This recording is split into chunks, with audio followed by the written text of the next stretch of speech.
بسم الله الرحمن الرحيم. الحمد لله الذي بنعمته تتم الصالحات. أشهد أن لا إله إلا الله وحده لا شريك له، وأشهد أن محمدا عبده ورسوله صلوات الله وسلامه عليه وعلى آله وصحبه أجمعين. أما بعد، فالسلام عليكم ورحمة الله وبركاته. Mga kapatid sa pananampalatayang Islam, una tayo ay magpapapuri sa Allah subhanahu wa ta'ala. Puriin natin si Allah sa mga biyaya na ipinagkaloob sa atin ng Allah subhanahu wa ta'ala. Mga kapatid sa pananampalatayang Islam, at binabati ko rin kayong nakadalo dito sa ating mumunting puok na kinalulugdan ng Allah subhanahu wa ta'ala. At alhamdulillah, sa araw na ito ay ating tatalakayin at ating pag-aralan kung ano nga ba kung ano ang kasalukuyan na nandirito tayo ngayon sa mga araw na ito. Dahil ang ating paksa, mga kapatid sa pananampalatayang Islam, ay ito ay patungkol sa isang buwan. Okay? Kung baka magtataka ang ilan sa inyo kung bakit tinatalakay natin itong mga month ng Islam. So baka magtataka ang bawat sa inyo bakit sa mga hindi Muslim ay meron din silang mga kinikilala na mga pagdiriwang at meron silang mga kinikilala na mga buwan. Ngunit ito ay malayo sa katuruan ng Islam at hindi yun ang ating tinutukoy sa pagdiriwang sa mga buwan na ito. Mga kapatid sa pananampalatayang Islam, ang ating paksa ay patungkol sa tinatawag na buwan ng Muharram. Okay? So baka bawat isa sa atin, mga bagong yakap sa Islam, mga kapapasok pa lamang sa Islam, baka hindi nyo alam kung ano ang tinatawag na Muharram. Baka siguro magtataka kayo kung ano nga ba ang tinatawag na Muharram na ito. Okay? So ito ang bibigyan natin ng aral sa mga oras na ito at sa mga hapon na ito. So ito ay alhamdulillah, ito ay hapon na dito sa atin. Okay? Ang Muharram, ito ay kabilang ito sa buwan ng Islam. Okay? Mapapansin natin, ang mga Muslim, tayong mga Muslim, ay mayroon tayong mga kinikilalang mga buwan. Mayroon tayong mga kinikilalang mga buwan na yun ang ating sinusundan. Okay, kaya sa atin, kapag dumating ang mga buwan na ito, ay mayroon tayong mga pag-aaral at mayroon tayong mga dapat na malaman sa mga araw na ito. Okay? Ang Muharram, kagaya ng sinabi natin, na kung saan kabilang ito sa mga buwan na mayroon tayo sa Islam. Kabilang ito sa mga buwan na mayroon tayo sa pananampalatayang Islam. Ang Allah subhanahu wa ta'ala ay nagbanggit sa marangal na Quran sa Surah At-Tawbah. Sinabi ng Allah, "Inna iddatash shuhuri 'indallahi 12 shahra." Na kung saan ang Allah subhanahu wa ta'ala ay mayroon siyang binigay na detalye sa atin kung ilan ang bilan ng mga buwan na dapat nating gamitin o ano ang mga buwan na dapat nating gamitin dito sa ibabaw ng lupa. Kasi bakit? Mula nang likhain ni Allah subhanahu wa ta'ala ang kalangitan at ang kalupaan, so nilikha ng Allah subhanahu wa ta'ala itong mga buwan na ito. Okay? So kaya nga, sinabi natin, ang buwan na Muharram, ito ay kabilang sa buwan na kung saan kinilala ng Islam na mga buwan. Kaya ngayon, mga kapatid sa pananampalatayang Islam, ating talakayin o kaya ating bibigyan ng pansin kung ano nga ba ang mayroon sa buwan na ito. Kung ano nga ba ang mayroon sa buwan na ito. So nakaka-excite na dapat nating malaman kung bakit ito tinatalakay ni Ustad, bakit ito tinatalakay ni brother, bakit ito tinatalakay ng isang Muslim. Ano nga ba ang mayroon sa buwan na ito? Kaya para malaman natin, mga kapatid sa pananampalatayang Islam, narito ang ating bibigyan ng linaw. Okay? Ang buwan na ito ay sagrado. mga sagrado. Mayroong binanggit si Allah subhanahu wa ta'ala sa aya na iyon. Sinabi niya, inna iddatash shuhuri 'inda Allahi 12 shahra fi kitabillah yawma khalaqas samawati wal arda minha 4 hurum. So mayroong mga binanggit ng Allah subhanahu wa ta'ala dito sa aya na ito na mayroong mga sagrado, mga pinakaimportanteng mga buwan, lalo na sa kay Allah subhanahu wa ta'ala. Itong mga buwan na ito na 4 hurum na binanggit ng Allah subhanahu wa ta'ala sa kanyang aya, so ito ay binigyan ng Propeta Muhammad sallallahu alaihi wasallam kung ano yung mga buwan na ito. So baga nilinaw ng Propeta Muhammad sallallahu alaihi wasallam kung ano ang mga buwan na ito, na kung saan may mga buwan dito na magkakasunod-sunod at liban sa isang buwan nito. Kung baga mayroong buwan, itong 3 buwan na ito ay magkakasunod-sunod. Ang tinatawag na Dhul-Qa'dah, Dhul-Hijjah, at saka tinatawag na Muharram, at yung tinatawag na Rajab. So itong 4 na ito na nabanggit natin, ito yung mga sagradong buwan na tinutukoy ng Allah subhanahu wa ta'ala sa kanyang Quran. Nung nakalipas na buwan, kung maalala natin, tayo rin ay nagtalakay sa tinatawag na Dhul-Hijjah. So tinalakay natin kung ano ang mayroon sa Dhul-Hijjah, kung ano ang dapat nating gawin, ano ang mga ginagawa sa Dhul-Hijjah, ano ang dapat nating malaman sa tinatawag na Dhul-Hijjah. Pagkatapos nun ay nandito tayo sa buwan ng tinatawag na Muharram. Okay? Ito yung tinatawag na buwan na Muharram, na kung saan ito ay kabilang sa sagradong buwan na binanggit ng Allah subhanahu wa ta'ala. Dito mga kapatid, sa pananampalatayang Islam, kaya natin ito tinatawag na sagradong buwan dahil dito ay malaki ang pagbabawal ng Allah subhanahu wa ta'ala sa mga paggawa ng kasalanan. So kung ating susuriin yung mga yung mga Arabo noong panahon na iyon, na kung saan sila rin ay binigyan nila ito na espesyal na sagrado na buwan. Sa anong paraan? Na kung saan halimbawa sa panahon noon, kung halimbawa may isang lalaki na napatay ang kanyang ama, so ang lalaki na yun ay iiwas na siya ay makakaganti doon sa gumawa na gumawa na kung saan pagpatay sa kanyang magulang, pagpatay sa kanyang ama. Kasi bakit?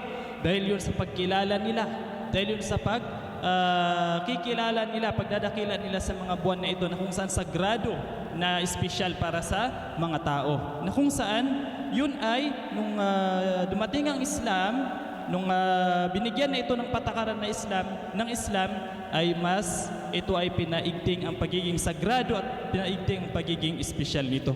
Kaya naman mga kapatid, sa pananampalatayang Islam, dapat tayo rin na nandirito, dapat tayo rin sa panahon natin ngayon ay kilalanin natin ang tinatawag na buwan na ito na mga binanggit ng Allah subhanahu wa ta'ala, lalong-lalo na sa kasalukuyang mga araw na ito na kung saan tinatawag na buwan ng Muharram.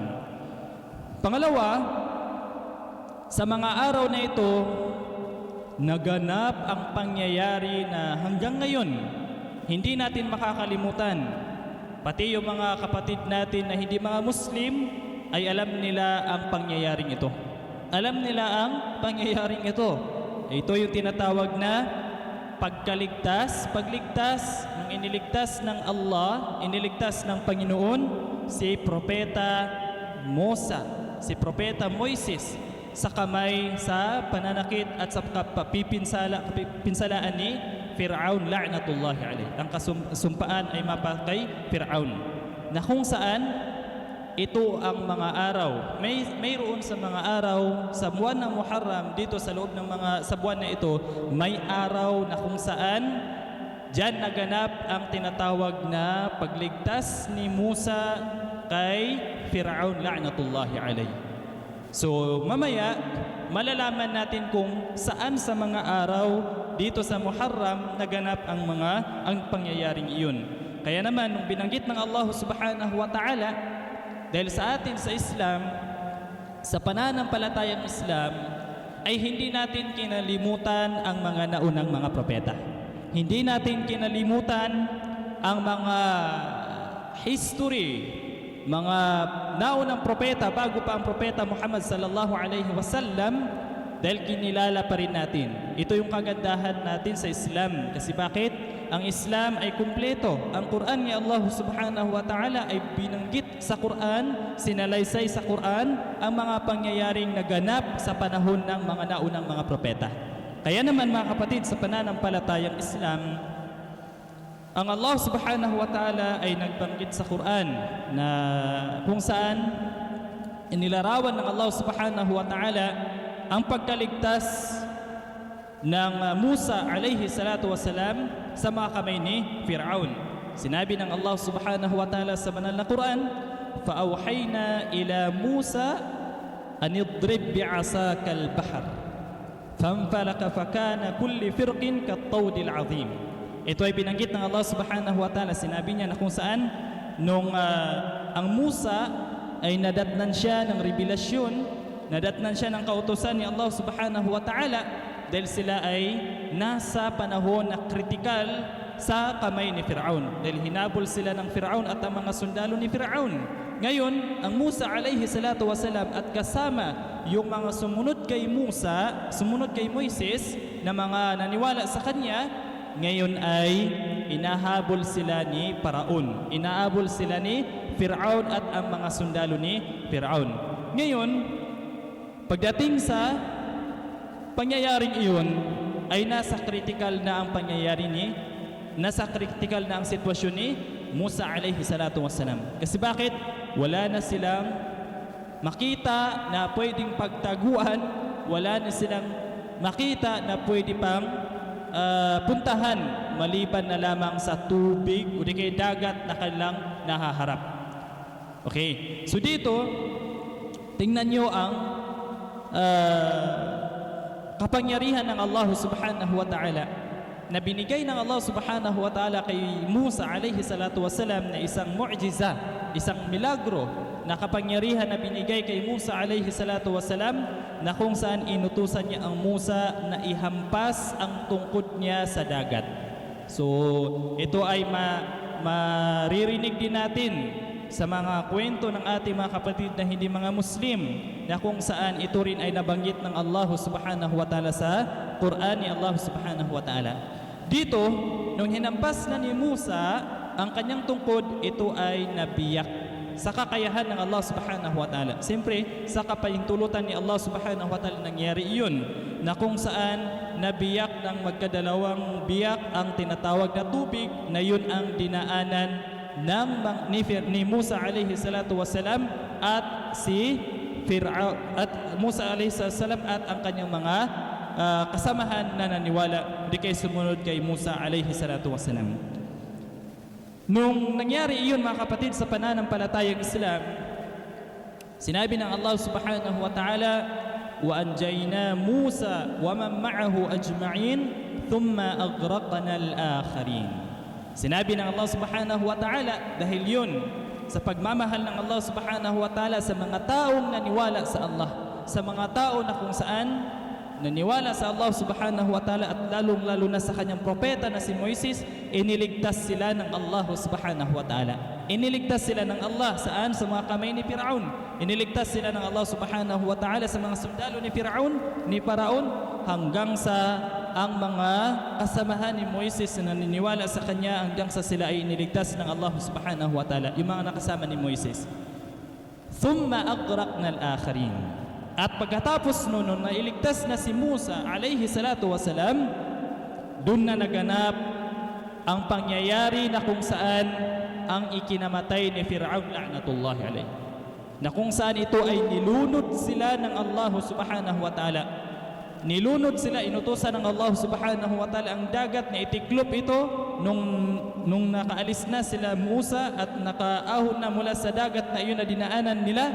Ngayon inutusan ng Allah subhanahu wa ta'ala na kung saan ilunod si Fir'aun at ang mga kasama ni Fir'aun.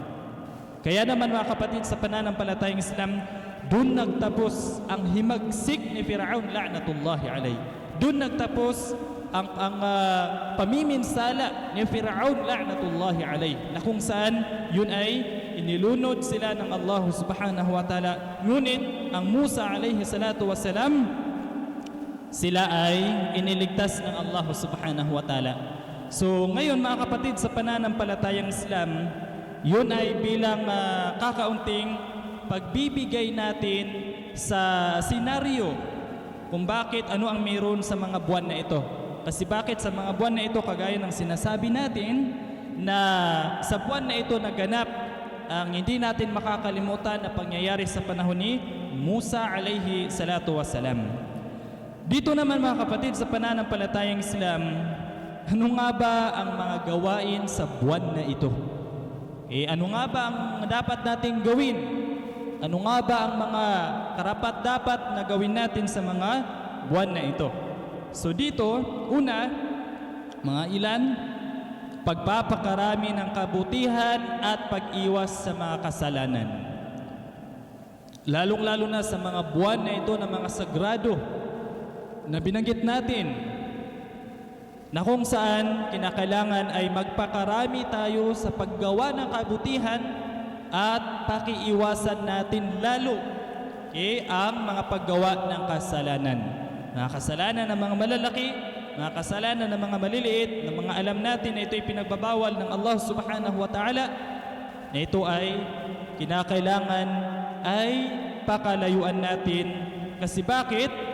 Kabilang sa mga scholar, sinabi nila na kung saan anna al-ma'siyata fiha ashaddu 'iqaban wa ta'atu fiha aktharu thawaban. Na kung saan binanggit ng ating mga scholar na ang paggawa ng kasalanan sa buwan na ito, sa mga sagradong buwan na ito, na kung saan pinagbabawal ng Allah subhanahu wa ta'ala ang paggawa ng mga kasalanan, kasamaan, karumal-dumal na mga gawain, ay mas mahigpit, mas mahigit at mas masakit, o di kaya dinodoble ang pagpaparusa nito pagdating sa araw ng paghuhukom. Ibig sabihin mga kapatid, sa pananampalatayang Islam, dodoblehin ng Allah subhanahu wa ta'ala. Mas kalimbawa, kung ikaw ay gagawa ng kasamaan, gagawa ng kasalanan sa mga buwan na ito, ay mas lalong malaki ang parusa nito kaysa sa mga ibang mga buwan. So kinakailangan mga kapatid, sa pananampalatayang Islam, ay iwasan natin ang mga kasalanan sa mga buwan na ito. وَالطَّاعَةُ فِيهَا أَكْثَرُ ثَوَابًا. At ang pagsunod natin, paggawa natin ng mga ibada, paggawa natin ng mga pagsamba kay Allah subhanahu wa ta'ala, ay mas dodoblehin din ng Allah subhanahu wa ta'ala. Mas paparamihin din ng Allah subhanahu wa ta'ala ang pagbibigay ng gantimpala sa mga gawain na ito. Kaya naman mga kapatid, sa pananampalatayang Islam, ikaw na totoong relihiyoso, ikaw ay na kung saan mananampalataya, naniniwala sa Allah subhanahu wa ta'ala, sulitin mo ang paggawa ng mga ibada, sulitin mo ang paggawa ng mga pagsamba sa mga buwan na ito. Kasi bakit? Dodoblehin ng Allah subhanahu wa ta'ala ang pagbibigay ng gantimpala sa mga araw na ito, di sa mga buwan na ito. Pangalawa ay pag-aayuno. Kinakailangan ay dito mapansin natin na mayroong araw dito na yun ang tinutukoy natin kanina, na araw na kung saan niligtas ng Allah subhanahu wa ta'ala si Musa alayhi salatu wasalam. Sa araw na kung saan, lalong-lalo na sa araw na ito na tinatawag na Yom Ashura. Ibig sabihin ng Yom Ashura, ito yung ika-10 araw sa buwan ng Muharram. So ngayon mga kapatid, sa pananampalatayang Islam, kung titingnan natin, ngayon ay ika-7 ng Muharram. Okay? Ika-7 ng Muharram. So ano nga ba ang pwede nating ihanda kapag darating ang pang-10 araw ng tinatawag na Muharram? So dito mga kapatid, sa pananampalatayang Islam, ang dapat nating gawin ay dapat tayong magpakarami ng pag-aayuno. Fasting, kinakailangan natin mag-ayuno. Kasi bakit? Alinsunod sa ginawa ng Propeta Muhammad sallallahu alaihi wasallam, alinsunod sa ginawa ng mga sahaba, alinsunod sa inutos ng Islam. Ito ang ating ginagawa. Okay? Ito ang dapat nating gawin. Mga kapatid, sa pananampalatayang Islam, kinakailangan ay magpakarami tayo, sa lalong-lalo na sa buwan na ito. ng tinatawag na pag-aayuno at lalong-lalo na sa araw ng Ashura. Pinaka-importanting mga araw na kung saan araw na iniligtas ng Allah subhanahu wa ta'ala si Musa sa mga kamay ni Fir'aun. عن أبي هريرة رضي الله عنه قال قال رسول الله صلى الله عليه وسلم أفضل الصيام بعد رمضان شهر المحرم شهر الله المحرم. Na nabanggit ng propeta Muhammad sallallahu alaihi wasallam na naiulat ni Abi Hurairah, sinabi niya na ang pinakamainam na pag-aayuno pagkatapos ng buwan ng Ramadan ay ang buwan ng Allah subhanahu wa ta'ala na tinatawag na Muharram. Sa buwan na ito, na kung saan siyempre ang buwan ng Ramadan, ito ay espesyal na pag-aayuno ng mga taong mga mananampalataya kay Allah subhanahu wa ta'ala. Subalit pagkatapos ng buwan ng Ramadan, buwan pag-aayuno sa buwan ng Ramadan ay mayroon pang mainam at mayroon pang pangalawang mainam na dapat tayo ay mag-ayuno sa mga buwan na ito rin sa araw na ito. Ito yung tinatawag na Shahrullahil Muharram. Ito yung tinatawag na buwan ng Allah subhanahu wa ta'ala na tinatawag na Muharram. Kisa buwan na ito.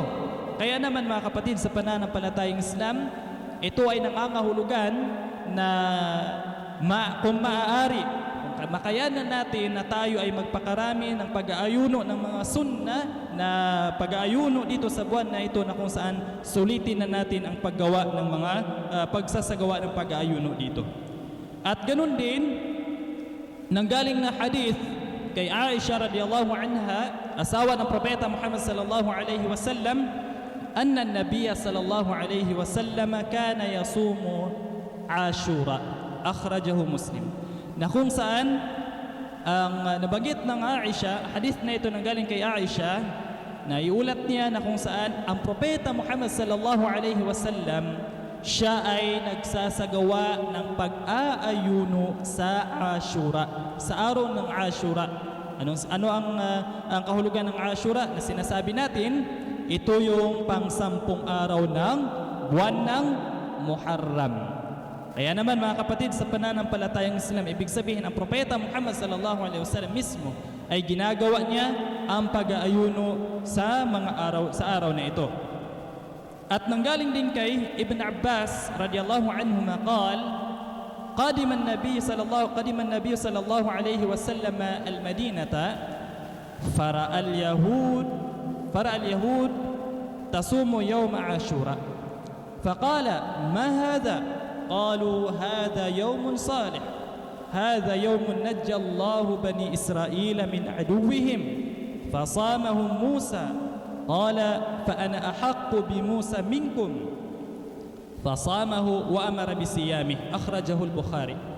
Dito mga kapatid sa pananampalatayang Islam, hadith din na naiulat ni Ibn Abbas, kalugdan nawa sila ni Allah subhanahu wa ta'ala, na ang propeta Muhammad sallallahu alaihi wasallam nung dumating siya sa Madina, nung dumating ang propeta Muhammad sallallahu alaihi wasallam sa Madina al-Munawwara, sa lugar din sa Madina, nakita ng propeta Muhammad sallallahu alaihi wasallam ang mga Hudyo, ang mga Yahud. Ito ay nakita ng propeta Muhammad sallallahu alaihi wasallam sila. So nung nakita ng propeta Muhammad sallallahu alaihi wasallam itong mga Hudyo na abutan ng propeta Muhammad sa Madina, mayroon silang ginagawa. Ano yun? Sila ay nag-ayuno sa Yom Ashura. Sila ay nag-aayuno sa ika-10 araw ng buwan ng Muharram, itong Ashura, Yom Ashura. Kaya naman ang propeta Muhammad sallallahu alaihi wasallam, nagtanong ang propeta Muhammad sa kanila. Tinanong ng propeta Muhammad itong mga Hudyo na ito, ma hada?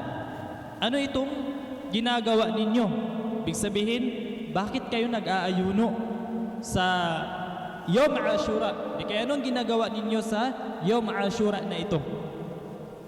Sinagot siya nila, ang propeta Muhammad sallallahu alaihi wasallam, sinabi nila, ito ang araw na mabuti, na kung saan mainam, na kung saan itong araw na ito, sa araw na ito ay iniligtas ng niligtas ng Panginoon ang Bani Israel, ibig sabihin sila Musa at ang mga kasabahan ng Musa alayhi salatu wasalam, iniligtas nila mula sa kamay ng kanilang kalaban na si Fir'aun. Mula sa kanilang kalaban na si Fir'aun la'natullahi alayhi at ang kanyang mga kasundalo.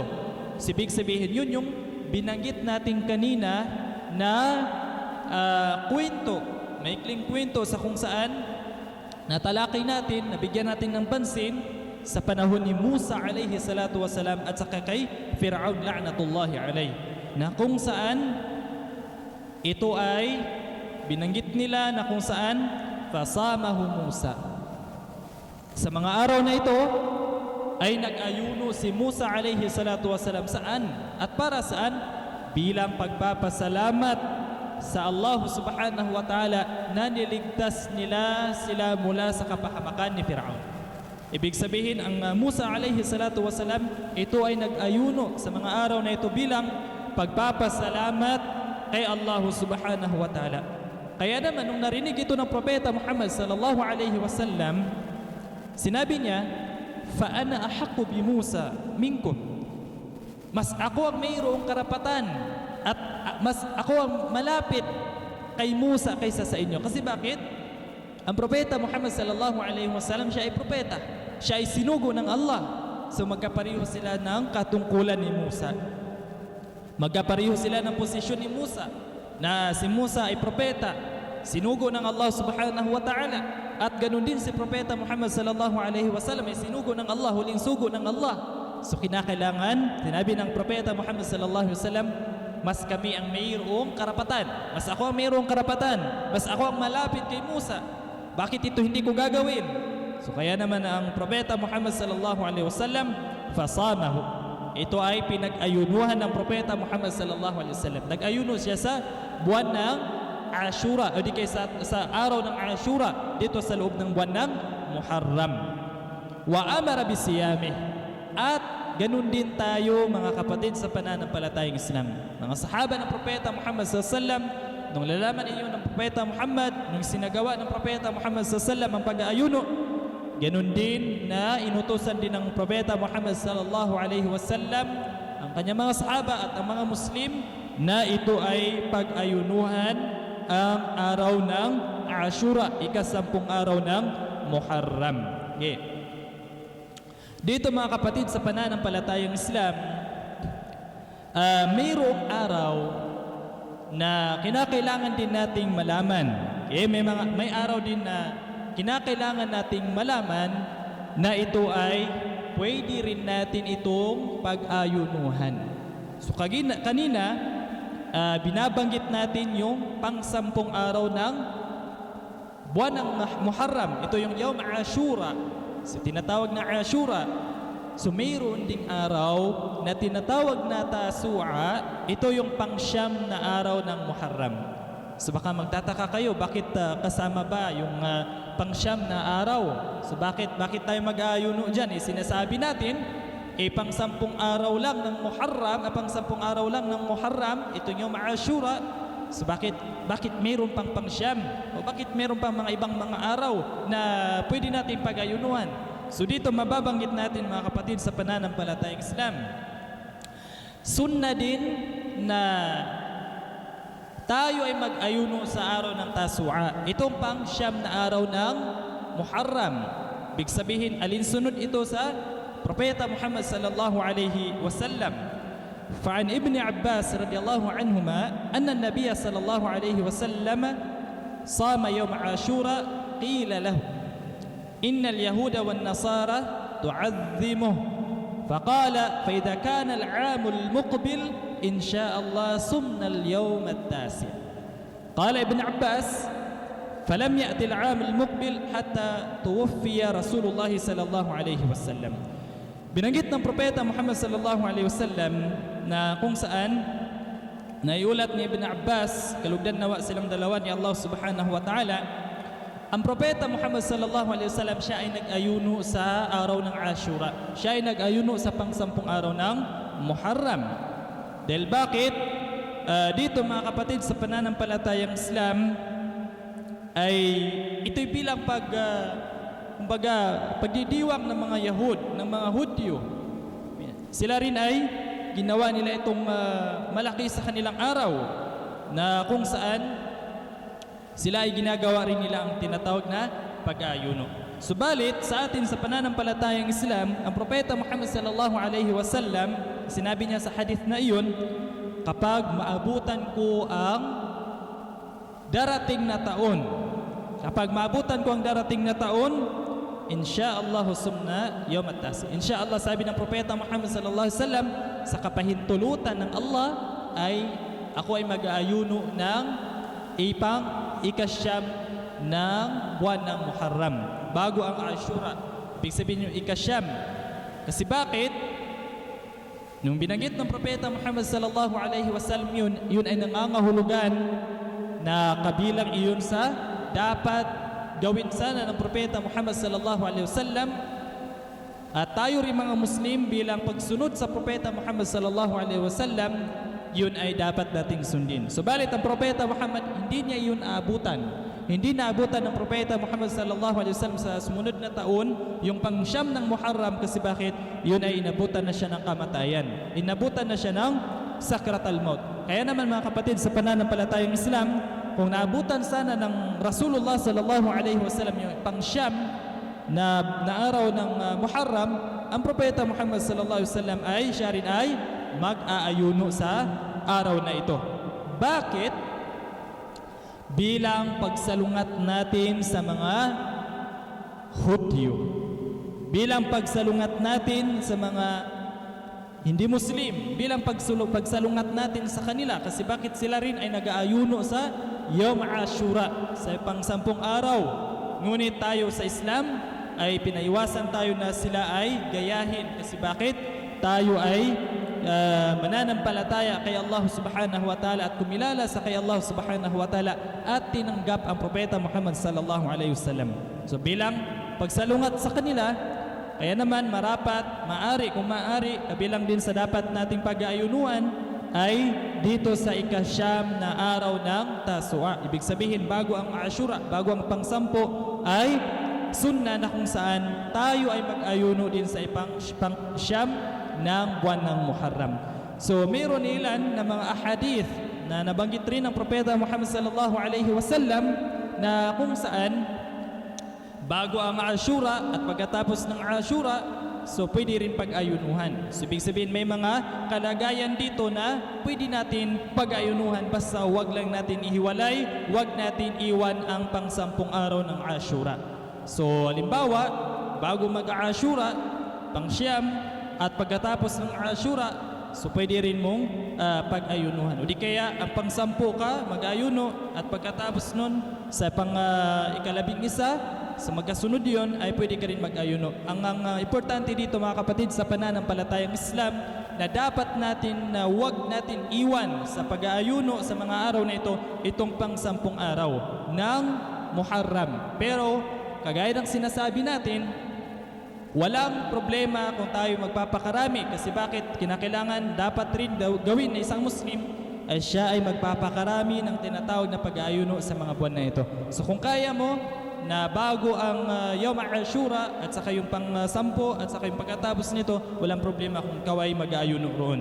So dito mga kapatid, sa pananampalatayang Islam, kinakailangan sundin natin ang propeta Muhammad sallallahu alaihi wasallam na kanyang ginawa ang tinatawag na pag-aayuno sa ika-10 araw ng buwan ng Muharram, o di kaya sa mga araw na ating mga nabanggit na dapat natin, pwede natin pag-aayunuhan.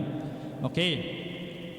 Bilang panghuli mga kapatid sa pananampalatayang Islam, ano nga ba ang gantimpala?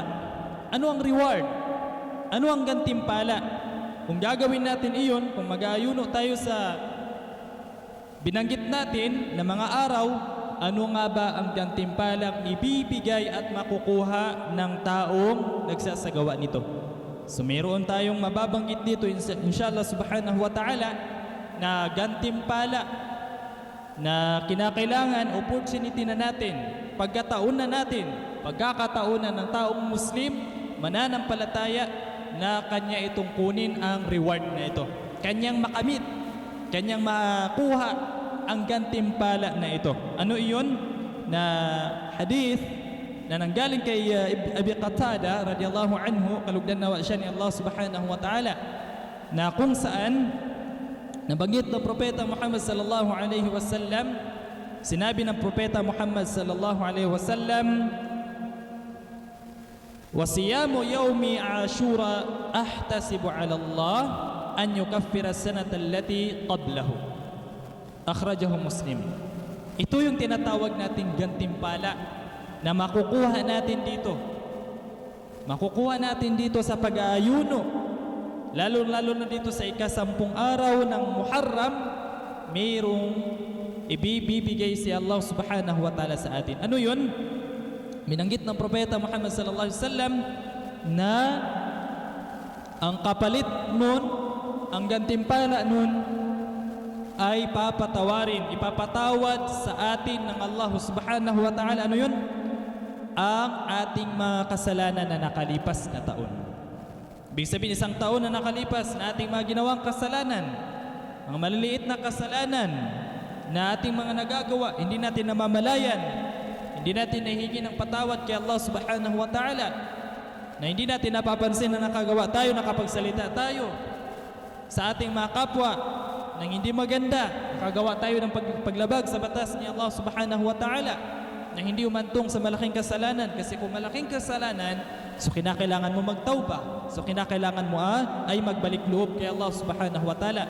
Pero ang tinutukoy natin dito, mga kapatid, sa pananampalatayang Islam, na kung saan hindi natin namamalayan, yun ay papatawarin sa atin ni Allah subhanahu wa ta'ala. Kapag tayo ay nag-ayuno sa ika-10 araw sa Muharram, itong Ashura, ang kapalit nito ay reward na makukuha natin, na ipapatawad ng Allah subhanahu wa ta'ala sa atin ang ating kasalanan na nakalipas na taon. So lahat tayo, mga kapatid, sa pananampalatayang Islam, lahat tayo ay nagkakasala, lahat tayo ay nakakagawa ng kasalanan. Walang taong perpekto, pero kinakailangan ay kunin natin itong mga pagkakataon para mapatawad ng Allah subhanahu wa ta'ala sa atin ang ating mga kasalanan. So alhamdulillah, mga minamahal ni Allah subhanahu wa ta'ala, mga kapatid, sa pananampalatayang Islam, yun ay bilang pagbibigay kaalaman natin.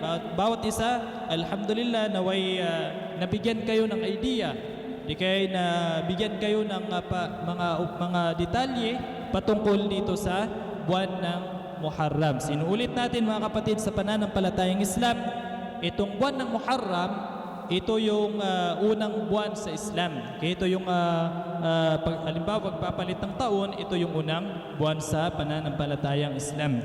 So kinakailangan kung ano yung mga ginawa ng Propeta Muhammad sallallahu alaihi wasallam sa mga araw na ito, o di kaya kung ano yung mga binanggit ng Propeta Muhammad sallallahu alaihi wasallam at mga ginawa ng Propeta Muhammad sallallahu alaihi wasallam, kinakailangan ay bigyan natin ng pansin at kinakailangan ay gawin natin para sa ikalulugod ng Allah subhanahu wa ta'ala. So muli, alhamdulillah, naway dalangin natin sa Allah subhanahu wa ta'ala, maabutan pa natin sa mga susunod na mga taon itong mga ganitong mga opportunity, itong mga ganitong mga pagkakataon na tayo ay magpapakarami sa paggawa ng pagsamba, lalo na sa pag-aayuno sa mga araw na ito. Jazakumullahu khairan. Naway gantimpalaan kayo ni Allah subhanahu wa ta'ala sa inyong pagdalo dito, at sa mga nanonood, naway gantimpalaan kayo ng Allah subhanahu wa ta'ala, at ibigay ng Allah subhanahu wa ta'ala sa atin ng tawfiq at habag at patnubay ng Allah subhanahu wa ta'ala. Wa subhanakallahumma bihamdik, asyhadu an la ilaha illa anta, astaghfiruka wa atubu ilaik. Assalamu alaikum wa rahmatullahi wa barakatuh.